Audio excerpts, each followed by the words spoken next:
I think this is one of MrBeast's more revealing videos, and not because of the height. The premise says survival challenge. The actual thesis is meaner. Put two strangers on a tiny platform, make them physically dependent on each other, then pay them more if the other person disappears. That's not just spectacle. That's a very specific model of human behavior, and the video is much smarter about that than it first looks.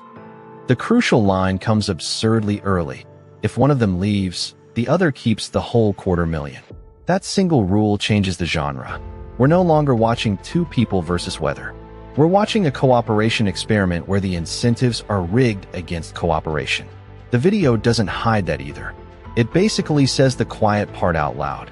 They are incentivized to have their partner leave. That's the strongest idea in the whole piece because it turns every kindness into strategy and every bad night into leverage. And to the video's credit, it actually proves that premise better than most challenge content proves anything. The weather, the sleep deprivation, the cramped platform, the risk of losing gear over the edge, all of that matters, but mostly because it makes the social contract brittle. When Angus and Allison are cold, wet, and exhausted, the point isn't simply wow, hard challenge. The point is that discomfort becomes a tool that can push one person to cash out and accidentally enrich the other. The best evidence for the video's argument is Angus leaving around the halfway mark. Not because quitting is dramatic, but because the edit frames his exit as the natural outcome of accumulated pressure rather than a single collapse.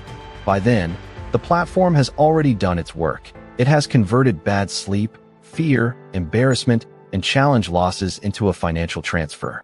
He doesn't just fail a stunt. He exits a system designed so that one person's breakdown becomes the other person's payday. And this is where the video gets morally strange in a way I don't think it fully wants to examine. After Angus leaves, there's a moment about throwing his tent off the platform. It's played for punch, but it also exposes the emotional logic of the whole production. Objects, comfort, even companionship become disposable the second the competition resolves in your favor. The audience is being trained to enjoy that conversion, distress into clutter removal, another person's loss into narrative momentum. My main pushback is that the video keeps calling this survival, when survival is almost the least interesting thing being tested. We don't learn much about endurance under extreme conditions because the conditions are heavily curated, interrupted by mini-games, and ultimately organized around entertainment beats rather than a consistent test. That's fine as television. It's just a weaker claim than the title suggests. This is not a serious study of what 30 days in the sky does to a body or a mind. It's a pressure cooker social format wearing survival clothes. The Starbucks section is the cleanest example of the video undercutting its own premise.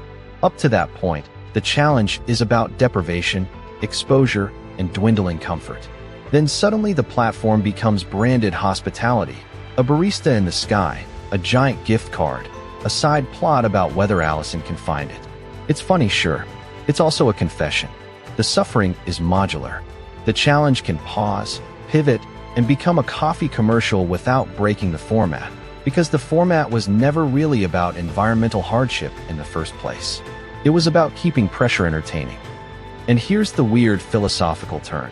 The video's most honest lesson is not courage. It's rational cowardice.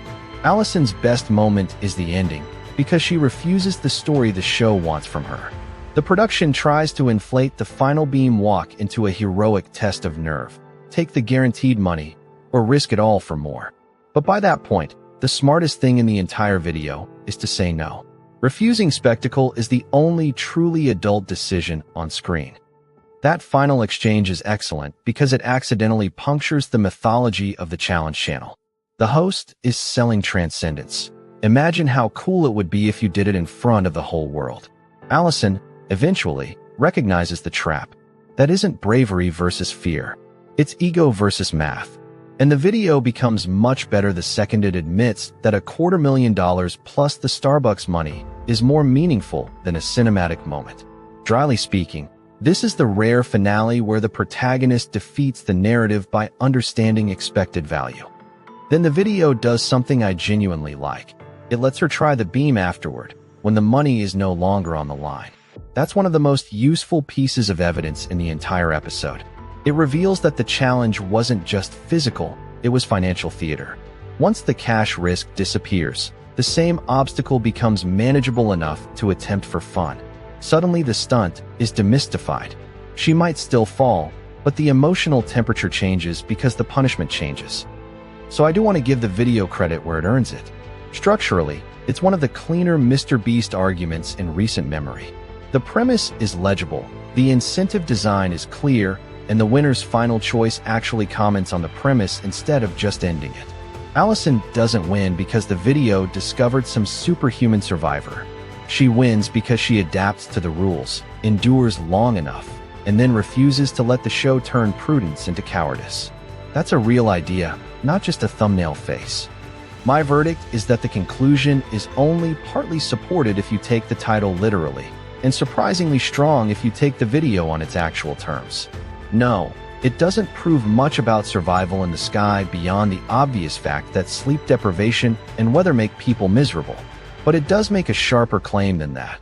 Give people enough money, enough discomfort, and one quiet incentive to outlast each other, and they will start negotiating with their own ethics in public.